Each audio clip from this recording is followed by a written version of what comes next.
Friends, गर्मी का मौसम स्टार्ट है और इसी समय एसी टेक्नीशियनों का वर्कलोड बढ़ जाता है। जैसे जो लोग एसी से संबंधित या फ्रिज से संबंधित कार्य करते हैं, उनके लिए सबसे ज़्यादा काम इस गर्मी के मौसम में ही होता है। और इसी गर्मी के मौसम में दुखद समाचार सुनने को भी मिलता है कि इस शहर में कहीं पर एसी ब्लास्ट हो गया, वहाँ पर टेक्नीशियन काम कर रहा था, वो घायल हो गया, या फिर ऐसा भी न्यूज़ आता है कि टेक्नीशियन की मौत हो गई, या फिर कहीं कहीं पर ऐसा भी आपने सुना होगा कि वहाँ पर कोई नहीं था, अपने आप एसी ब्लास्ट हो गया।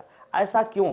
क्या कारण होते हैं एसी के ब्लास्ट होने की? इन सभी विषयों पर हम आज की इस वीडियो में चर्चा करेंगे। यदि आप नए टेक्नीशियन हैं तो आप इस वीडियो को ध्यान से देखिएगा। यदि आप पुराने टेक्नीशियन हैं तो आपकी इच्छा, आप भी इस वीडियो को ध्यान से देखिए। कहीं ना कहीं गलतियां होती है हमसे, जिसके वजह से एसी ब्लास्ट होता है। फ्रेंड्स, आपको हम बताना चाहेंगे कि एसी ब्लास्ट होने का मात्र एक ही कारण होता है, और वो कारण है एसी के अंदर के गैस के प्रेशर का बढ़ जाना। एसी के अंदर जो हम रेफ्रिजरेंट डालते हैं उसका प्रेशर किसी कारणवश बढ़ जाता है, इसी वजह से एसी ब्लास्ट हो जाता है। अब हम इस वीडियो में यही समझेंगे कि एसी के अंदर जो गैस का प्रेशर है वो बढ़ता ही क्यों है, इतना कैसे बढ़ जाता है कि एसी ब्लास्ट हो जाता है। तो चलिए फ्रेंड्स, आज की इस वीडियो को स्टार्ट करते हैं, और आज की इस वीडियो में हम उन सभी कारणों के ऊपर बात करेंगे जिनके वजह से एसी के अंदर का प्रेशर बढ़ जाता है और एसी ब्लास्ट हो जाता है। तो चलिए हम यहां पर शुरुआत कर लेते हैं। यहां पर हमने लिखा है एसी ब्लास्ट, और इसका जो कारण है ये दो लोगों की गलतियों से हो पाता है। देखिए, कस्टमर की भी गलती हो सकती है, टेक्नीशियन की भी गलती हो सकती है। यदि कस्टमर की गलती है तो वहां एसी के पास कोई नहीं रहेगा, तब भी जो है कि एसी ब्लास्ट हो जाएगा। लेकिन टेक्नीशियन की गलती है तो टेक्नीशियन वहां पर रहेगा, उस समय एसी ब्लास्ट होगा और टेक्नीशियन हादसे का शिकार हो सकता है। तो चलिए हम पहले बात करेंगे कस्टमर की गलती। कस्टमर की जो गलती होती है वो यहां पर हमने 3 गलतियां लिखा है। इसके अलावा भी यदि और कोई गलती होगी कस्टमर की, वो आप यदि अनुभवी हैं तो उससे संबंधित जो भी गलतियां होंगी कमेंट बॉक्स में जरूर बताइएगा। पहला नंबर है लो टेम्परेचर सेटिंग। फ्रेंड्स, यदि कस्टमर आवश्यकता से कम टेम्परेचर की सेटिंग कर देता है तब भी जो है एसी ब्लास्ट हो जाता है। ऐसा क्यों हम कह रहे हैं? बहुत लोगों का ये कहना होगा कि हम तो अक्सर ही 16 पर चलाते हैं एसी को, हमारी एसी ब्लास्ट नहीं होती है, या फिर हमने बहुत जगह पर देखा है कि 16 डिग्री पर चलाया जाता है, एसी ब्लास्ट नहीं होता है। सबसे पहले हम ये जानेंगे कि हम इंसानों के रहने के लिए ठीक ठाक तापमान क्या होना चाहिए, सामान्य तापमान क्या होना चाहिए। तो आपको बता दें कि 24 डिग्री सेंटीग्रेड से 27 डिग्री सेंटीग्रेड का यदि तापमान हमको मिलता रहेगा तो हमें कभी भी एसी का आवश्यकता ही नहीं पड़ता। अब यही 24 डिग्री का तापमान कभी घट जाता है तो हमें ठंडी का एहसास होने लगता है, और 27 से जब बढ़ जाता है तो हमें गर्मी का एहसास होने लगता है। एसी का काम क्या है? 24 से 27 के बीच में बना करके हमको देना। कहने का अर्थ मेरा यह है कि आप एसी से टेम्परेचर जो सेटिंग करते हैं कमरे का, वो 24 से 27 में रखेंगे तो बहुत ही बेहतर होगा। यदि आप इससे बहुत कम रखते हैं तो 16 तक ले जाकर के रख सकते हैं। उसमें क्या दिक्कत आएगी कि एसी का कंप्रेसर बहुत देर तक चलेगा, तब जाकर के कमरे का तापमान 16 डिग्री हो पाएगा। और वो दिक्कत कब आती है? अब ये 24 से 27 तो लगभग बहुत कम ही लोग करते होंगे, कोई इसको 20 कर लेता है, कोई 22 कर लेता है, तो कोई दिक्कत नहीं, 20, 22, 23, 24 आप रखो। अब उससे नीचे का तापमान मत रखिए। उससे नीचे तापमान रख करके करेंगे क्या? 16 डिग्री टेम्परेचर का मतलब यह है कि कमरा इतना ठंडा हो जाएगा कि हमें चादर ले करके उसमें ओढ़ करके सोना पड़ेगा। तो ऐसा टेम्परेचर हमको नहीं चाहिए। हमने एसी लगाया है ठंडी के लिए नहीं, हम जो है कि कमरे में ठीक ठाक महसूस कर सकें, यानी कि 24 से 27 रहेगा तो हम उस कमरे के तापमान में ठीक ठाक महसूस कर पाएंगे। तो इसीलिए जो है कि इतना ही सेटिंग करना चाहिए। लेकिन कुछ लोग जो है 16 तक कर लेते हैं। अब 16 करने से दिक्कत क्या आती है वो समझिए। यदि बाहर का तापमान 40 से नीचे तब तक तो ठीक है, कोई दिक्कत नहीं। 40 से ऊपर 45, 47, 48, 50 आजकल हो जा रहा है। इतना गर्मी पड़ रहा है कि बहुत ज्यादा जो है कि तापमान बढ़ जा रहा है। ऐसे में क्या होगा कि ये 16 डिग्री टेम्परेचर को कमरे में लाने के लिए एसी का कंप्रेसर लगातार चलता रहेगा। अब ये लगातार चलेगा, बहुत देर तक चलेगा, और इसका आउटडोर यूनिट धूप में दोपहर की जो धूप होती है उसमें पड़ा हुआ है। ठंडी में तो नहीं, यानी कि रात्रि में तो नहीं, लेकिन दिन में जो दोपहर वाली धूप होती है उस समय 40-45 डिग्री का तापमान हो गया, या फिर उससे अधिक 48-50 डिग्री सेंटीग्रेड का तापमान हो गया। ऐसे में कंप्रेसर लगातार चल रहा है, गैस का अंदर का जो टेम्परेचर होता है वो भी बढ़ता है। गैस के टेम्परेचर जैसे ही अधिक बढ़ते हैं वैसे ही जो है कि उसका प्रेशर भी बढ़ता है, और ऐसी अवस्था में जो अपना कंडेंसर कॉइल होगा या फिर कंप्रेसर चलते चलते इतना हीट हो जाता है कि वो ब्लास्ट हो जाता है। कहने का मतलब यह है कि यदि आपने लो टेम्परेचर सेटिंग किया हुआ है और तापमान बाहर का बहुत ज्यादा गर्म है, ऐसी अवस्था में आपके एसी के ब्लास्ट होने का चांस ज़्यादा बना रहता है। तो इसीलिए आप एसी से कम काम करवाइए, यानी जितनी ज़रूरत है उतनी ही काम करवाइए। उससे ज़्यादा काम करवा के क्या मतलब है? आपको 24 से 27 डिग्री टेम्परेचर चाहिए, आप इससे करा इतना जो है कि टेम्परेचर करा लीजिए, या फिर जो है कि बहुत कम कराएंगे तो 20-22 ये बहुत होता है। अब कोई 16 और 18 करने लग जाता है तो वो बहुत कम टेम्परेचर है, वो ऐसा नहीं करना है। ऐसे में दिक्कत आएगी, आपकी एसी ज़्यादा देर तक चलेगी, बिजली बिल भी ज़्यादा आएगा और कंप्रेसर के ऊपर लोड भी पड़ेगा, कंप्रेसर गर्म होगा और अंदर का जो कंडेंसर वाला भाग है वो भी ज़्यादा गर्म होगा और बाहरी वातावरण भी बहुत ज़्यादा गर्म है। अंदर जो गैस है उसका प्रेशर गर्मी की वजह से इतना अधिक बढ़ जाएगा, वही ब्लास्ट हो जाता है। तो इस लो टेम्परेचर को हमेशा इतना या फिर कम करिएगा, तो 20-22 करके रखिए, उससे ज़्यादा कम मत रखिए। उसके बाद हम दूसरे नंबर पर चर्चा करते हैं समय समय पर सर्विसिंग न करवाना।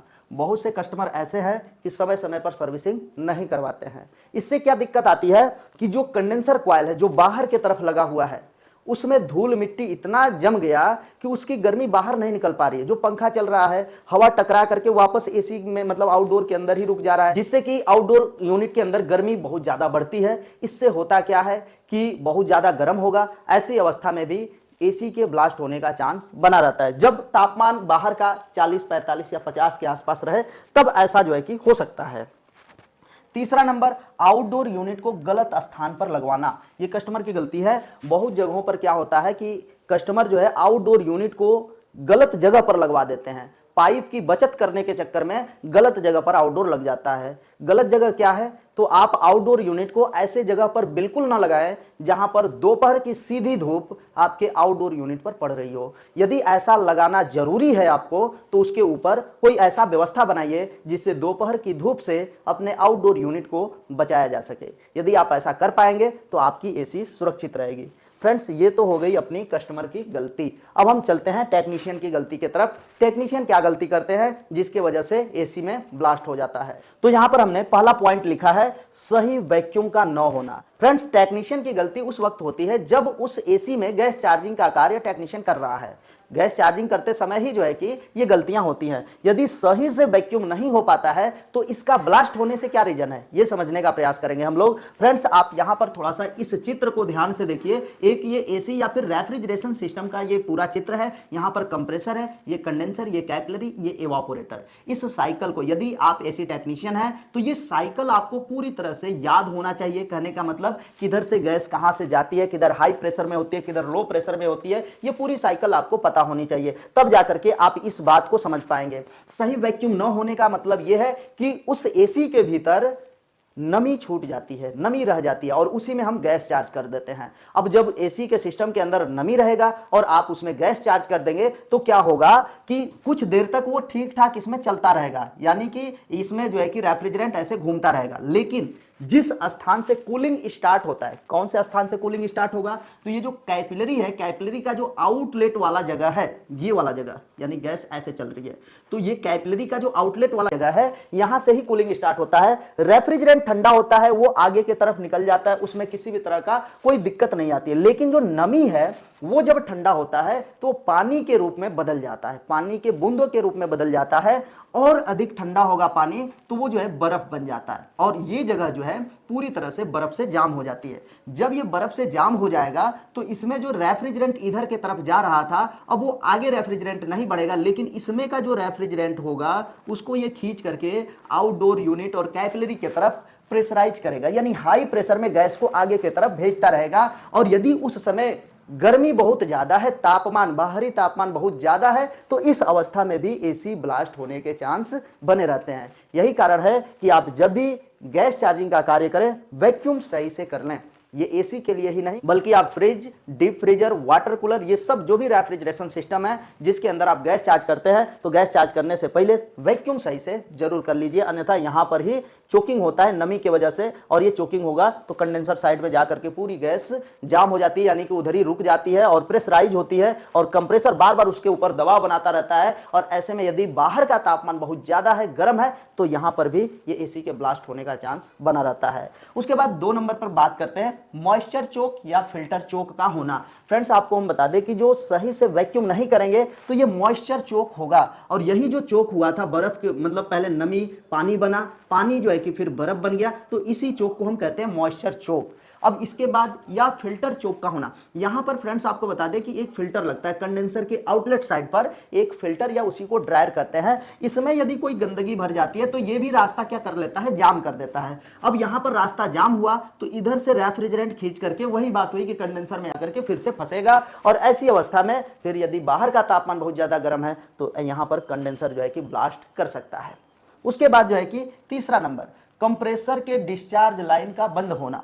फ्रेंड्स, यदि आप ये वाली पाइप जोड़ते समय कुछ गलती कर देते हैं और यहां पर ये पाइप जोड़ते समय जाम हो जाता है, जाम हो गया, आप इसमें गैस चार्ज कर रहे हैं और ये गैस आगे बढ़ नहीं पा रहा है, और इधर साइड में हम लोग जो चार्जिंग वाली लाइन होती है यहीं पर होती है, या फिर यहाँ पर अलग से भी हो सकती है। यदि फ्रिज वगैरह है तो इसमें अलग से मिल जाएगा, यदि एसी है तो इधर सेक्शन साइड से ही एक लाइन मिलेगा। यहाँ पर आपका बैक प्रेशर आना बहुत जरूरी है। जो भी आप गैस चार्जिंग कर रहे हैं तो ऐसा नहीं कि जो गैस जा रही है वो जा करके उधर ही फंस जा रही हो, इसमें जो है कि बैक प्रेशर आपका कुछ बता ही नहीं रहा हो। तो यदि बैक प्रेशर नहीं बता रहा है तो रुक जाइए, गैस चार्ज करना बंद कर दीजिए। कोई कारण हो सकता है इसमें जिसके वजह से इसमें बैक प्रेशर नहीं आ रहा। बैक प्रेशर न आने का मतलब यह है कि एवापोरेटर की तरफ वो गैस नहीं आ रही है।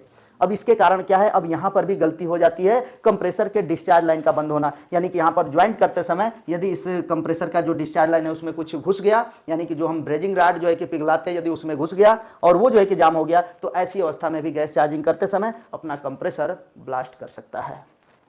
उसके बाद यहां पर अत्यधिक गर्म मौसम में गैस चार्ज करना। यदि आप दोपहर में छत पर बैठ करके जहां पर बहुत ज्यादा धूप है वहां पर यदि आप गैस चार्जिंग का कार्य कर रहे हैं तो इस समय भी एसी के ब्लास्ट होने का चांस बना रहता है। इसका मतलब यह हुआ कि यदि आपको एसी में गैस चार्ज करना हो तो या तो आप सुबह में कर लें या फिर शाम में कर लें। दोपहर में बहुत ज्यादा धूप हो तो यदि वो आउटडोर यूनिट छांव में है तो वहां पर गैस चार्जिंग कर लीजिए, लेकिन धूप में बैठ करके गैस चार्जिंग का कार्य न करें। उसके बाद हम 5वें नंबर पर बात करते हैं, कंप्रेसर के अंदर से अजीब सा आवाज आ रहा है। जब भी ये कंप्रेसर चलता है तो इसके चलने का एक सामान्य आवाज होता है और वह आवाज हम टेक्नीशियन भली भांति समझते हैं कि ये कैसा आवाज करना चाहिए। यदि वह आवाज किसी और तरीके का निकलने लग जाए तो समझ लीजिएगा कि इस कंप्रेसर में कोई ना कोई फॉल्ट हो चुका है। गैस चार्जिंग का कार्य आप रोक दीजिए और उसके बाद जो है कि कंप्रेसर के जो आवाज आ रहे हैं उसके कारणों के बारे में पता लगाइए, उसके बाद फिर से गैस चार्जिंग करिए, नहीं तो इसके अंदर कोई गड़बड़ी होगा तो ऐसे में भी हादसे हो सकते हैं।